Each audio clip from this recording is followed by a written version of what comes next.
நான் நேத்திக்கு வீடியோலே சொல்லியிருந்தேன், இன்னைக்கு நடந்த சம்பவத்தை ஒரு சினிமா படமா எடுத்தோம் அப்படின்னா கண்டிப்பா பாக்ஸ் ஆஃபீஸில் 1000 கோடின்றது அடிக்கும் அப்படின்ற மாதிரி சொல்லியிருந்தேன்.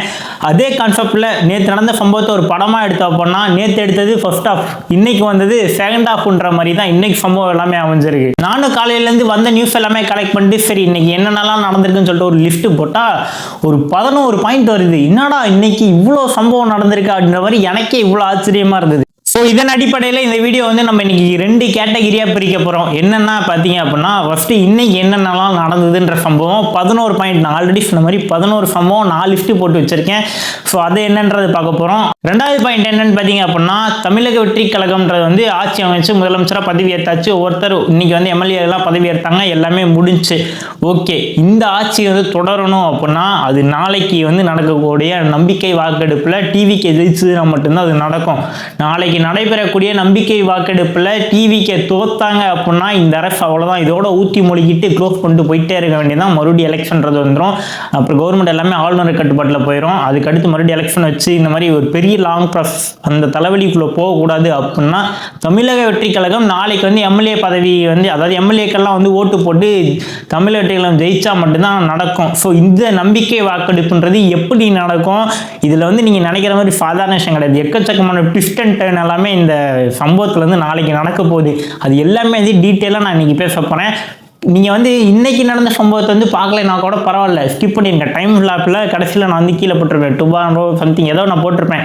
அந்த 2வது பார்ட் சொன்னேன் பார்த்தீங்களா, அதை வந்து கண்டிப்பாக பாருங்கள். ஏன்னா ரொம்ப ரொம்ப இன்ட்ரெஸ்டிங்காக இருக்கும். நீங்கள் என்ன வாய்ஸ் ஃபார் மீ கேங் கூட ஜாயின் பண்ணல அப்படின்னா இப்போவே வாய்ஸ் ஆஃப் வெற்றி சேனலை சப்ஸ்கிரைப் பண்ணி வாய்ஸ் ஃபார் மீ கேங் கூட ஜாயின் பண்ணிக்கோங்க. நம்ம 1240 பேர் இருக்கும். ஸோ நீங்களும் ஜாயின் பண்ணி நம்ம கேங்கில் இன்னும் ஸ்ட்ராங் ஆக்குங்க.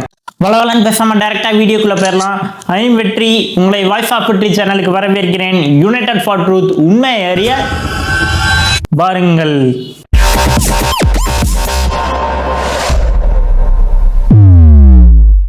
வணக்கம் வாய்ஸ் ஃபார் மீ. ஃபர்ஸ்ட் இன்னைக்கு ஸ்டார்டிங் ஆரம்பத்துலேருந்தே போயிடலாம். இன்னைக்கு முதல் சம்பவமாக என்ன நடந்ததுன்னு பார்த்தீங்க அப்படின்னா காலையில் ஒரு 8 மணி இருக்கும்.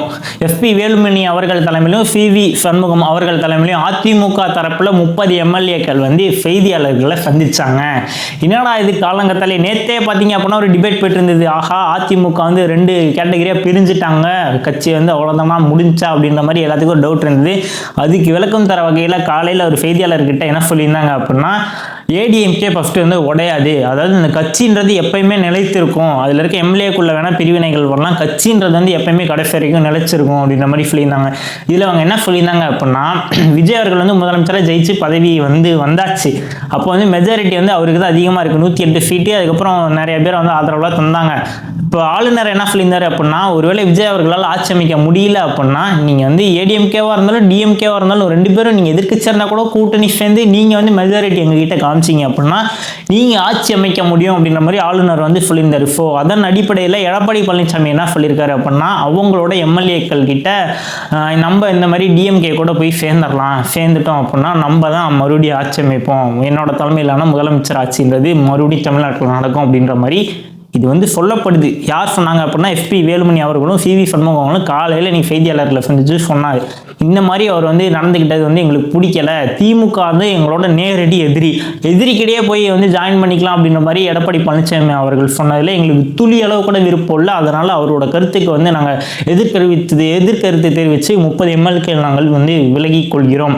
எங்களுடைய புது தலைவராக அதிமுக தரப்புலேருந்து புது தலைவராக நாங்கள் வந்து சிவி சண்முகம் எம்எல்ஏ அவரை வந்து நாங்கள் முன்மொழிகிறோம் அப்படின்ற மாதிரி கடிதம் எல்லாமே நேற்று தற்காலிக சபாநாயகரான கருப்பையா அவர்களிடம் வந்து மனுவெல்லாம் கொடுத்துருந்தாங்க. இது எல்லாமே பார்த்தோம்னா சரி ஓகே, இன்னைக்கு வந்து காலையில் இந்த மாதிரி நடந்திருக்கு. இந்த சம்பவம் இதோட முடிஞ்சான்னு பார்த்தீங்க அப்படின்னா கண்டிப்பாக கிடையாது. ஏன்னா 8:30 மணிக்கு இந்த சம்பவம் நடந்தது. இதை தொடர்ந்து இன்னைக்கு 4 நாள் முடியல. ஸோ அடுத்தடுத்து மறுபடியும் இந்த ஏடிஎம்கே இல்லை இருக்கக்கூடிய இந்த 2 கட்சிகளுக்கு உள்ள கிளாஸ் வந்து தொடர்ந்து போயிட்டே தான் இருந்தது. அதை நான் போக சொல்கிறேன். 2வது என்ன நடந்ததுன்னு பார்த்தீங்க அப்படின்னா 9 மணிக்கு சட்டப்பேரவை வந்து கூடிச்சு. அதில் வந்து இன்னைக்கு புது சபாநாயகராக வந்து யார் தேர்வாக இருக்காங்க அப்படின்னு பார்த்தீங்க அப்படின்னா நேற்றே வந்து இதுக்கான அதாவது மனு வந்து கொடுப்பாங்க, யார் யாரெல்லாம் போட்டியிடலாம் அப்படின்ற மாதிரி 3 மணிக்கு வந்து அது முடிஞ்சு. போட்டியின்றி யார் தேர்வானாங்க பார்த்தீங்க அப்படின்னா டிவி டிவிகே கட்சியில் இருக்கக்கூடிய ஜேசிடி பிரபாகரன் அவர்கள் வந்து யாரோட எதிர்த்து வந்து போட்டியிடறதுக்கு யாருமே கிடையாது, சிங்கிள் மெஜாரிட்டியிலே வந்து சபாநாயகராக பதவியேற்றாரு. துணை சபாநாயகராக யார் பதவியேற்றாங்கன்னு பார்த்தீங்க அப்படின்னா அதே டிவிகே கட்சியை சேர்ந்த ரவிக்குமார் அப்படின்றவர் பார்த்தீங்க அப்படின்னா துணை சபாநாயகராக பதவியேற்றுக்கிட்டாங்க. இது எல்லாமே வந்து காலையில் நடந்தது. இதில் பார்த்தீங்க அப்படின்னா செங்கோட்டையன் அவர்கள் தான் வந்து டிவிகே கட்சியை பொறுத்த வரைக்கும் அவைத்தலைவராக இருந்தார். ஏன்னா ஆளும் கட்சி தான் வந்து இப்போ இருக்காங்க, அதனால அவைத்தலைவராக செங்கோட்டையன் அவர்கள் பதவியேற்றாரு. எதிர்கட்சியில் பார்த்தீங்க அப்படின்னா உதயநிதி ஸ்டாலின் அவர்கள் தான் வந்து டிஎம்கே தரப்புல வந்து ஒரு தலைவராக இருக்காரு, சட்டமன்ற தலைவராக இருக்காரு. ஸோ இவங்க ரெண்டு பேரும், அதாவது செங்கோட்டையன் அவைத்தலைவர் அவர்களும் எதிர்கட்சி சட்டமன்ற தலைவரான உதயநிதி ஸ்டாலின் அவர்கள் ரெண்டு பேருமே வந்து சபாநாயகராக பதவி பிரமாணம் செய்யக்கூடிய ஜேசிடி பிரபாகரன் அவர்களை வந்து கையை பிடிச்சி இருக்கைக்கு கூட்டிகிட்டு போய் உட்கார வச்சாங்க. இந்த சம்பவம் வந்து நடந்தது. இதை தொடர்ந்து பார்த்தீங்க அப்படின்னா ஒவ்வொரு கட்சியிலிருந்தும் ஒரு தலைவர் வந்து பேசலான்ற மாதிரி அனுமதி கொடுத்துருந்தாங்க. அதன் அடிப்படையில் வந்து ஒரு வெற்றி பெற்ற கட்சி தலைவர்களுமே வந்து பேசிட்டு இருந்தாங்க. இதே மாதிரி இந்த சபை வந்து போயிட்டு இருந்தது. அந்த டைமில் தான் முதலமைச்சர் விஜய் அவர்கள் வந்து பேசினார். அவர் பேசினப்போ ஒரு இன்ட்ரெஸ்டிங்கான விஷயம் நடந்தது. என்ன சொன்னார் அப்படின்னா, இந்த சபை வந்து முதல்ல எல்லாத்துக்குமே வந்து சமமான உரிமை அப்படின்றது அளிக்கப்படும், யாருக்கும் வந்து பாகுபாடு பார்த்து யாருக்கும் முன்னுரிமை கொடுத்து இந்த மாதிரிலாம் எதுவுமே நடக்காது, எல்லாத்துக்குமே வந்து ஒரே மாதிரி நடத்தப்படும் அப்படின்ற மாதிரி வாக்குறுதியை வந்து கொடுத்தாரு. அதுக்கடுத்து அவர் என்ன சொன்னார் அப்படின்னா, இந்த ஒரு குட்டி கதை ஒன்று சொன்னார். ஸ்பீக்கர், அதாவது இந்த சபாநாயகர் பொறுப்பு அப்படின்றது வந்து எப்படி வந்தது அப்படின்ற மாதிரி சொல்லியிருந்தார். இது எல்லாமே நீங்களே டிவியில் பார்த்துருப்பீங்க. பட் இருந்தாலும் தெரியாதவங்களுக்கு ஒரு சின்ன சவுட் அவுட் மூலியமா முடிச்சிடறேன், அதிகமாக கிடையாது, ஓகேவா? என்ன சொல்லியிருந்தார் அப்படின்னா, இந்த இங்கிலாந்தில் வந்து எப்படி இருந்ததோ அதை தான் வந்து இந்தியாவிலேயும் இப்போ வந்து ஃபாலோ பண்ணுறாங்க. ஏன்னா வெள்ளையர்கள் ஆண்டு போனது தானே. ஸோ அதே கான்செப்ட்லாம் வந்து நம்மளும் இப்போ இன்னும் ஃபாலோ பண்ணிருக்கோம். இங்கிலாந்து மன்னர் வந்து ஒரு முடிவெடுப்பாராமா, அந்த முடிவுக்கு வந்து எல்லாருமே ஒத்துழைக்கிறாங்களா அப்படின்றதுக்காக ஒரு வாக்கெடுப்பு அப்படின்றது வந்து அங்கே இருக்கக்கூடிய அமைச்சர்கள் எல்லாமே எடுப்பாங்களாமா. இந்த வாக்கெடுப்பில் வந்து மன்னர் எடுத்த முடிவை வந்து ஆதரிக்கிறாங்களா நிராகரிக்கிறாங்களா அப்படின்றத கண்காணித்து அதை போய் மன்னர்கிட்ட சொல்லக்கூடியது யார் அப்படின்னா இந்த ஸ்பீக்கர் அப்படின்றவர் தான் சொல்லுவாராமா. ஸோ நிறைய டைமில் வந்து மன்னர் சொன்ன முடிவுக்கு வந்து பாசிட்டிவாக ரிசல்ட் வந்துருச்சுன்னா ஓகே, ஸ்பீக்கர் வந்து தப்பிச்சார். இதே நெகட்டிவான விஷயம் வந்துருச்சு அப்படின்னா அந்த வாக்கெடுப்பு போய் இந்த மாதிரி தீர்வு வந்து மன்னா நீங்கள் சொன்னது வந்து கரெக்டாக இல்லைன்னு சொல்லி எல்லாரும் சொல்கிறாங்க, அதனால் இந்த முடிவை வந்து மாற்றிக்கோங்க அப்படின்னு சொல்லிட்டு அந்த ஒரு துணிச்சலான அந்த முடிவை கொண்டு போய் மன்னர்கிட்ட சேர்த்தணும் அப்படின்ற கடமை யாருக்கிட்ட இருக்குன்னா அந்த ஸ்பீக்கர் கிட்ட இருக்குது. ஸோ அதான் வந்து ஒரு தைரியமான, இப்போ வந்து என்னன்னா அந்த முடிவை சொல்லிட்டாரு அப்படின்னா மன்னர் வந்து எப்படி நான் சொன்னது இவங்கெல்லாம் வந்து தப்புன்னு சொல்லலாம்னு சொல்லிட்டு அந்த ஸ்பீக்கரோட தலையை வந்து துண்டிக்க சொல்லி அவருக்கு மரண தண்டனை கொடுக்க சொல்லி அந்த மாதிரிலாம் நடக்கும். வரலாற்றில் வந்து இந்த மாதிரிலாம் நடந்திருக்கு. அதனாலேயே வந்து பார்த்தீங்க அப்படின்னா அந்த ஸ்பீக்கர்ன்ற பொசிஷனை வந்து யாராக இருந்தாலுமே போறக்கு அப்படின்றது ரொம்பவே பயப்படுவாங்களாமா. அந்த மாதிரி மன்னர் வந்து யாராவது ஒருத்தர் ஸ்பீக்கராக ஒருத்தரை நியமிக்கிறாங்க அப்படின்னா மன்னர் வந்து எடுத்த முடிவுக்கு யாராவது எதிர்கருப்பு தெரிவிச்சிட்டாங்க அப்படின்னா அதை கொண்டு போய் மன்னர்கிட்ட சொன்னோம் அப்படின்னா நம்ம தலையை துண்டாக்கிடுவாங்க, நம்மளை கொன்றுவாங்க, அதனாலே இந்த இடத்த விட்டு நம்ம ஓடிடலாம்னு சொல்லிட்டு தப்பிச்சு ஓடுவாராமா. அப்படி ஓடும்போது அந்த அவை தலைவரும் எதிர்கட்சியில் இருக்கக்கூடிய அந்த தலைவர்களும் என்ன பண்ணுவாங்க அப்படின்னா அந்த சபாநாயகர் அதாவது ஸ்பீக்கரோட கையை பிடிச்சி கொண்டாந்து இழுத்து உட்கார வைப்பாங்களாம். நீங்கள் தான் இந்த வேலையை பார்த்தாலும் எங்களோட கருத்தை மன்னர்கிட்ட நீங்கள் தான் கொண்டு போய் சொல்லணும், மன்னர் என்ன முடிவு எடுக்கிறாரோ அது வந்து சரியா தப்பான்னு நாங்கள் டிசைட் பண்ணுவோம், அந்த டிசைடாக கொண்டு போய் நீங்கள் மன்னர்கிட்ட சேர்க்கணும் அப்படின்றதுக்காக தான் இந்த சபாநாயகர் பதவின்றது உருவாச்சு அப்படின்ற மாதிரி ஒரு குட்டி ஸ்டோரி சொன்னார். இதை கேட்டு எல்லாருமே வந்து கொஞ்ச நேரம் இந்த சட்டப்பேரவையில் வந்து எல்லாருமே ஆர்வமாக கண்டு கழிச்சிட்டு இருந்தாங்க, இன்க்ளூடிங் சபாநாயகர் ஜேசிடி பிரபாகரன் அவர்கள் கூட. ஒரு விஷயம் எனக்கு சொல்லணும்னு தோணுது, விஜய் அவர்கள் வந்து இது வரைக்கும் சினிமாவில் இருந்த வரைக்கும் பார்த்தீங்க அப்படின்னா எல்லாருமே வந்து ஏன்னு பார்த்து கை தட்டிட்டு இருந்தாங்க. இன்றைக்கி அவர் அரசியலுக்குள்ளே கால் எடுத்து வச்சதும் பார்த்தீங்க அப்படின்னா அவருக்கு என்னென்ன கொடுமையெல்லாம் நிகழ்ந்தது, அதாவது ஆட்சிக்கு வர முன்னாடி வரைக்கும் சொல்கிறேன், இந்தந்த மாதிரிலாம் நடந்தது, இந்த ஆல்ரெடி இருக்கக்கூடிய கட்சிகள்லாம் எந்தெந்த மாதிரிலாம் திட்டத்தை வந்து கையாளுறாங்க, ஒருத்தரை வளர விடக்கூடாதுன்னு நினச்சாங்க, இந்த மாதிரிலாம் பண்ணுறாங்கன்றதையும் பார்த்து அரசியல் வந்து எப்படின்றத கற்றுக்கிட்டோம். அடுத்து அவர் முதல்வராக ஜெயிச்சு உள்ளே வந்தோம், அடுத்து என்னென்னலாம் நடக்குதோ இந்தந்த மாதிரிலாம் இந்தியாவில் அரசியல் சட்டம்லாம் இருக்கா, இந்த மாதிரி ப்ரொசீஜர்லாம் இருக்கா அப்படின்றது வந்து நிறையா மக்கள் வந்து அவ்வளோ தெரிஞ்சுக்கிறாங்க. இன்க்ளூடிங் நானும் தான். என்னெல்லாம் எடுத்துக்கோங்களேன், எனக்குலாம் ஒரு 24 வயசு தான் ஆகுது. நான்லாம் வந்து எனக்குலாம் இந்த அரசியல்ன்ற ஈடுபாடுன்றதே சுத்தமாக கிடையாது. ஆனால் அப்படி இருக்க சுச்சுவேஷனில் விஜயர்கள் வந்து அரசியலுக்குள்ளே வந்தது மூலமா நிறைய மக்கள் வந்து அரசியலில் இவ்வளோ இருக்கா அப்படின்ற மாதிரி உற்று நோக்க ஆரம்பிச்சிட்டாங்க. ஸோ அந்த வகையில் விஜயர்கள் பொறுத்த வரைக்கும் நிறைய இளைஞர்களை வந்து ஒரு மெச்சூரிட்டியான பக்குவத்துக்கு கொண்டு வந்ததுக்காக விஜயர்களுக்கு ஒரு ஸ்பெஷல் வாழ்த்துக்கள். அடுத்து 4வதாக என்ன நடந்ததுன்னு பார்த்தீங்க அப்படின்னா உதயநிதி ஸ்டாலின் அவர்கள், அதாவது எதிர்கட்சி சட்டமன்ற தலைவரான உதயநிதி ஸ்டாலின் அவர்கள் வந்து வாழ்த்துக்கள் சொன்னார். அது மட்டும் இல்லாமல் அவரு ஒன்று சொல்லி எல்லாத்தையுமே வந்து அவையை வந்து கொஞ்சம் கலகலப்பாக வச்சுட்டார். என்ன அப்படின்னா, நானும் விஜய், அதாவது முதலமைச்சர் விஜய் அவர்களும் ஒரே கல்லூரி லோயாலா காலேஜில் ஒன்றா படித்தவங்க. அதுதான் ஒரே காலகட்டத்தில் கிடையாது, பட் அவர் 2 பேரும் ஒரே காலேஜில் படித்தவங்க. எனக்கு சீனியர் தான் விஜய் அவர்கள். நான் வந்து கல்வியில் வேணால் அவருக்கு ஜூனியராக இருக்கலாம் காலேஜில் படித்ததில், ஆனால் அரசியலை பொறுத்த வரைக்கும் நாங்கள் தான் அவருக்கு சீனியர். அவருக்கே தெரியும்ல, 1967 வந்து திமுகன்றது அரசியலுக்குள்ள வந்து ஜெயிச்சிருச்சு. நீங்கள் இப்போ தான் வரீங்க. ஸோ வந்து எங்களுக்கு இந்த அரசியலில் வந்து நிறையா நாலேஜ் இருக்கும், நிறைய எக்ஸ்பீரியன்ஸ் இருக்கும். இது எல்லாமே வந்து நாங்கள் உங்க கூட ஷேர் பண்ணிக்கிறதுக்காக விரும்புகிறோம். அதே மாதிரி நீங்களும் எங்களுக்கு ஒத்துழைப்பு கொடுத்து நல்லபடியாக மக்களோட வளர்ச்சி முன்னேற்ற பாதைக்கு கொண்டு செல்வீங்கன்னு நான் நினைக்கிறேன் அப்படின்ற மாதிரி சொல்லியிருப்பார். அப்புறம் வந்து முன்னாலாம் வந்து ஆளும் கட்சியோட மெஜாரிட்டி தான் வந்து இந்த சட்டப்பேரவையில் அதிகமாக இருக்கும். இப்போ வந்து ஆளும் கட்சி இருந்தாலும் சரி, எதிர்கட்சி இருந்தாலும் சரி, 2 பேர்த்தோட அந்த ஸ்ட்ரென்த்துன்றது பார்த்திங்க அப்படின்னா ஈக்குவலாக இருக்குது. ஸோ வந்து இது வந்து ஒரு ஹெல்தியான கான்வர்சேஷனுக்கு ஹெல்தியான வகையில் கொண்டு போக முடியும் எல்லாமே அப்படின்ற மாதிரி சொல்லியிருக்காரு. அப்புறம் சபாநாயகர் இருக்கார் பார்த்தீங்களா, அவர் வந்து நீங்கள் வந்து ரொம்பவே நல்லவர், நாங்கள் கேள்விப்பட்டிருக்கோம், 3 முறை ஆல்ரெடி நீங்கள் வந்து ஜெயிச்சு வந்திருக்கீங்க, உங்களை பற்றி எல்லாமே தெரியும், நீங்கள் சிரிச்ச முகத்தோடு இருப்பீங்க அப்படின்ற மாதிரி அவருக்கு ஒரு லைட் ஐஸ்லாம் வச்சு விட்டு, நீங்கள் வந்து உங்களை கோவப்படுத்துகிற மாதிரி நாங்கள் இதுமாதிரி நடந்துக்க மாட்டோம். ஸோ எதிர்கட்சிக்கு எல்லாமே பேசுகிறதுக்கு வாய்ப்பு கொடுத்து நல்லபடியாக ஒத்துழைச்சி 2 தரப்புக்கும் பாகுபாடு இல்லாமல் சமமாக பார்த்து எல்லாமே பண்ணுங்க அப்படின்ற மாதிரி ஒரு ரெக்வஸ்ட்டையும் வச்சார். அப்புறம் தமிழ் தாய் வாழ்த்து வந்து முன்னுரிமை அளிக்கணும் அப்படின்ற மாதிரி எல்லா கருத்தையும் சொல்லியிருந்தார். அப்புறம் அதிமுக தலைவரான எடப்பாடி பழனிசாமி அவர்கள் வந்து பேசுறதுக்காக சபாநாயகர் வந்து சொல்லியிருந்தாரு. அவர் பேசி முடிச்சதும் அவரும் வந்து விஜய் அவர்களுக்கு வாழ்த்து, நேற்று கூட ஒரு கான்வர்சேஷன் போச்சு, விஜய் அவர்களுக்கு வந்து எடப்பாடி பழனிசாமி வணக்கம் வச்சாரு, ஆனால் விஜய் அவர்கள் வந்து வணக்கம் வைக்கல அப்படின்ற மாதிரி கான்வர்சேஷன்லாம் போச்சு. ஆனால் இன்னைக்கு வந்து எடப்பாடி அவர்கள் வணக்கம் சொன்னார், விஜய் அவர்களும் வணக்கம் சொன்னார். இதெல்லாம் ஓகே போயிட்டு இருந்ததுக்கப்புறம் வந்து என்னாச்சு அப்படின்னா, எஸ்பி வேலுமணி அவர்கள் எடப்பாடி பழனிசாமி அவர்கள் பேசி முடியிருக்கு முன்னதாகவே வந்து இப்படி கை தூக்கி சைக்கெல்லாம் காட்டியிருக்காரு. அதை பார்த்த சபாநாயகர் என்ன பண்ணியிருக்காரு அப்படின்னா, இந்த மாதிரி எஸ்பி வேலுமணி அவர்கள் நீங்கள் ஏதோ பேசணும்னு நினைக்கிறீங்களா, பேசுங்க அப்படின்ற மாதிரி எடப்பாடி பேசி முடித்த உடனே அவர் எழுப்பி விட்டாங்க. இதுலேருந்து என்ன தெரிய வருது அப்படின்னா, இந்த ஏடிஎம்கேல இருக்கக்கூடிய 2 கட்சி பிளவுன்னு இருக்கிறது பார்த்தீங்கன்னா, ஒன்று வந்து எடப்பாடி அவர்களோட தலைமையில் 17 எம்எல்ஏக்கள், இன்னொரு சைடு 30 எம்எல்ஏக்கள் தலைமையில் எஸ்பி வேலுமணி அவர்கள் சைடில் வந்து இருக்காங்க.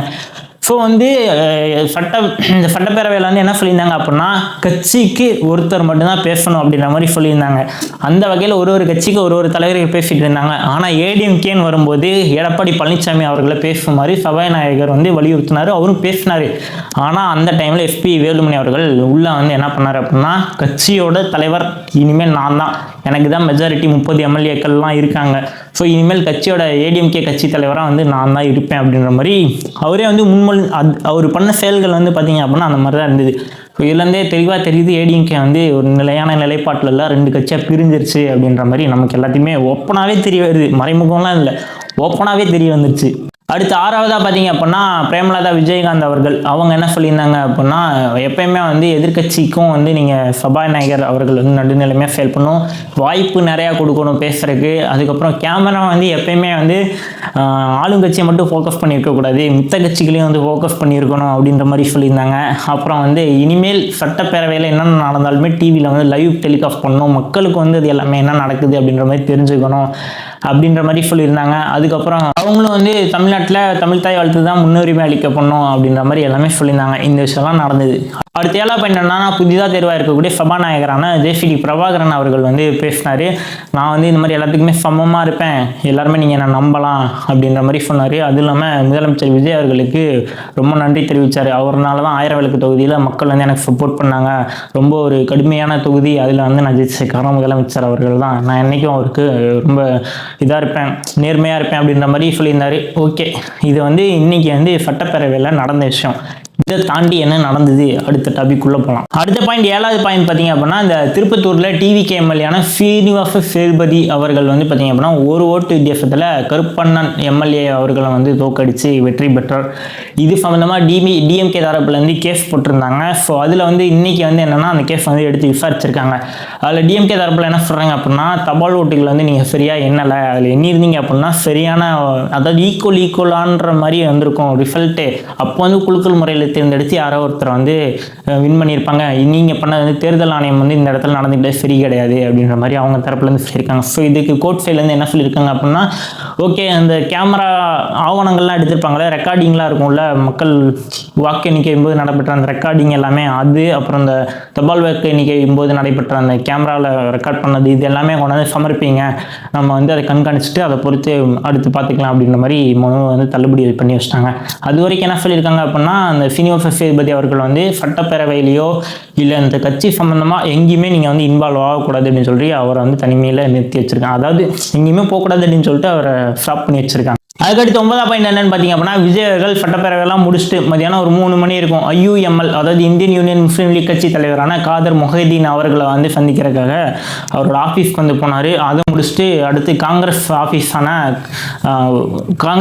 வந்து போனார். அங்கே வந்து செல்வ பெருந்தகை, அப்புறம் கிறிஸ் சோடங்கர் மற்றும் ராஜேஷ்குமார் இது போன்ற முக்கியமான தலைவர்கள் மற்றும் காங்கிரஸில் இருக்கக்கூடிய முக்கிய நிர்வாகிகள் எல்லாத்தையுமே சந்தித்து அவங்கள்ட்ட வந்து வாழ்த்துக்களை பெற்றுக்கிட்டாரு. அதுக்கப்புறம் பார்த்தீங்க அப்படின்னா டைரெக்டாக அதிமுகவில் 30 எம்எல்ஏக்களாக பிரிஞ்சிருக்கக்கூடிய FP வேலுமணி அவர்களுடைய தலைமையில் இருக்கக்கூடிய ADMK கட்சி எம்எல்ஏக்களை வந்து சந்திக்கிறதுக்காக போயிருந்தார். இங்கே வந்து இது வந்து எல்லாருமே என்ன கேட்குறாங்க அப்படின்னா, ஏன் நீங்கள் வந்து எடப்பாடி போய் பார்க்கல அப்படின்ற மாதிரி எல்லா கொஸ்டின் கேட்டாங்க. அதுக்கு அடுத்து தான் வந்து தொல் திருமாவளவன், அதாவது VCK விடுதலை சிறுத்தை கட்சி தலைவரான தொல் திருமாவளவர் அவரோட வீட்டுக்கே போய் பார்த்தாரு. அங்கே வந்து அவர் கேட்டிருக்காரு, அந்த மாதிரி எடப்பாடியை பார்க்க போலே அப்படின்னு கேட்டிருக்காரு. நான் போகிறேன் அப்படின்ற மாதிரி விஜய் அவர்கள் சொல்லியிருக்கிறதாவும் நியூஸ் வந்திருக்கு. அதுக்கடுத்து என்ன ஆச்சுன்னா, ஒரு 5 மணி இருக்கும், அந்த டைமில் வந்து விஜய் அவர்கள் வந்து வெளியுறவுத்துறை அமைச்சரான ஜெய்சங்கர் அவர்களுக்கு வந்து ஒரு கடிதம் வந்து எழுதுறாரு. எதன் அடிப்படையில்னு பார்த்தீங்க அப்படின்னா, இலங்கையில் மாட்டிட்டு இருக்கக்கூடிய தமிழக மீனவர்கள் ஒரு 54 பேர் இருக்காங்க, அவங்களை வந்து விடுவிக்க கோரி ஒரு கடிதம் வந்து ஜெய்சங்கர் அவர்களுக்கு, வெளியுறவுத்துறை அமைச்சர் ஜெய்சங்கர் அவர்களுக்கு விஜய் அவர்கள் கடிதம் அனுப்புகிறாரு.